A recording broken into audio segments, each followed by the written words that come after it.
Diskusi krusial Sintayong dan Erick Thohir, JIZ tak sabar lawan Vietnam. Pemain fenomenal timnas Indonesia era Alfred Riedel. Simak informasi selengkapnya sebagai berikut.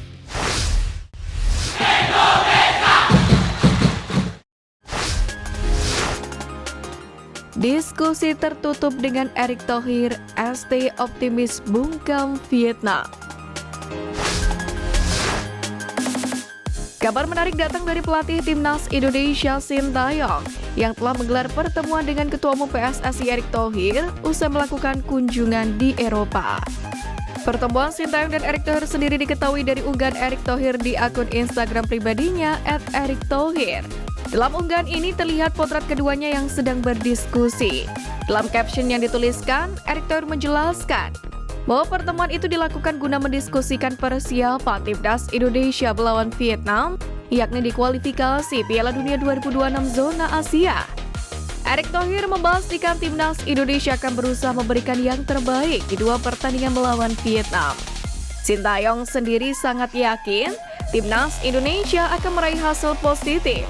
Pelatih berusia 53 tahun ini mengungkapkan bahwa dirinya juga sudah memberikan motivasi kepada para pemain abroad timnas Indonesia ketika dirinya melakukan perjalanan ke Eropa pada beberapa waktu yang lalu. Sebagai pelatih kepala, saya optimis, saya serius menyiapkan tim semaksimal mungkin.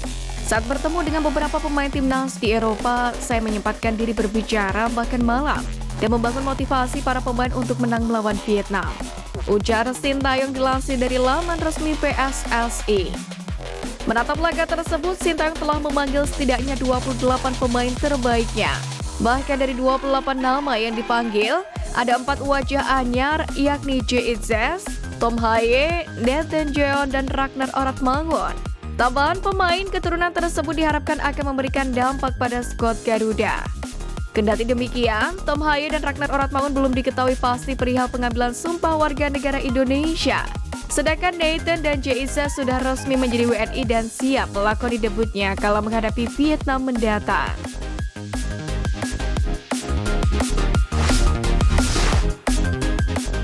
Pemain fenomenal timnas Indonesia era Alfred Riedel.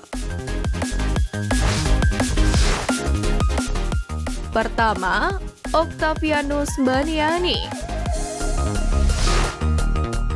Pemain yang akrab disapa Okto Maniani ini bersinar saat tampil di Piala AFF 2010 di bawah asuhan Alfred Riedel. Okto dipercayakan bermain sebagai gelandang kiri. Okto sanggup merepotkan permainan lawan. Kelincahan Okto Maniani itu pun sampai membuatnya disebut sebagai Ryan Giggs-nya Indonesia.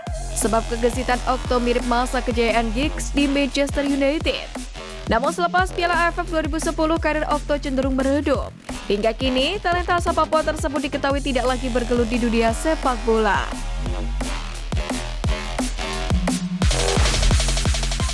Kedua, Irfan Bahdim. Irfan Bahdim pada gelaran Piala AFF 2010 termasuk pemain muda yang diorbitkan oleh Riedel. Dalam turnamen tersebut, Bahdim dimainkan sedikit lebih bebas dibandingkan sang tandem bomber naturalisasi gaya Christian Gonzalez. Performa Bahdim yang saat itu masih membela Persema Malang sangatlah baik.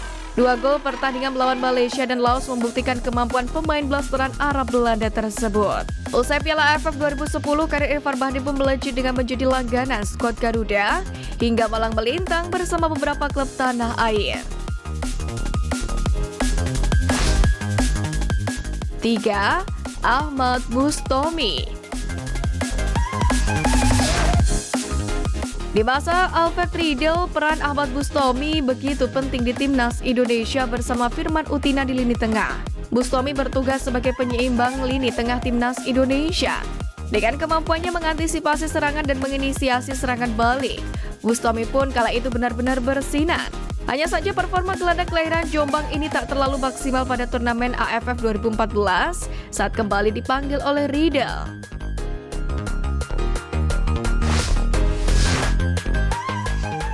Jadi kehormatan, JIZ tak salah pilih bela timnas Indonesia.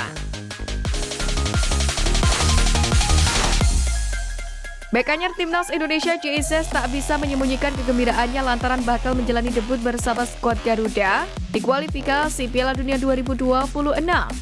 Sebagaimana diketahui, JSS termasuk dalam 28 pemain yang dipanggil pelatih Sintayong, yakni untuk persiapan menghadapi Vietnam. Skuad Garuda pun akan lebih dulu menjamu Vietnam di Stadion Utama Gelora Bung Karno, Jakarta 21 Maret 2024. 5 hari kemudian giliran Vietnam jamu Indonesia di Hanoi pada 26 Maret. Menatap laga tersebut, Izes mengaku tak sabar menjalani debut bersama timnas Indonesia. Terlebih ia berpeluang tampil di depan publik Stadion GBK. Tentu saja saya merasa sangat bangga.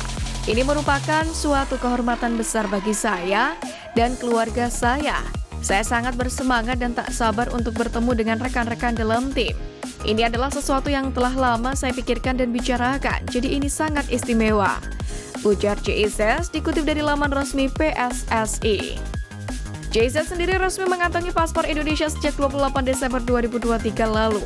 Usai mengucapkan sumpah setia kewarganegaraan di kantor wilayah Kementerian Hukum dan Hak Asasi Manusia atau Kanwil Kemenkumham DKI Jakarta. Proses perpindahan federasi Izes dari KNVB Belanda ke PSSI juga sudah rampung sejak Februari kemarin. Bek Venezia tersebut bahkan sempat menepi dari lapangan hijau usai menderita penyakit paru-paru. Usai berjuang melawan sakit, kini JSS menegaskan siap mengharumkan nama Indonesia di kancah internasional. Untuk itu menarik menanti aksi JSS berseragam merah putih kala menghadapi Vietnam mendatang.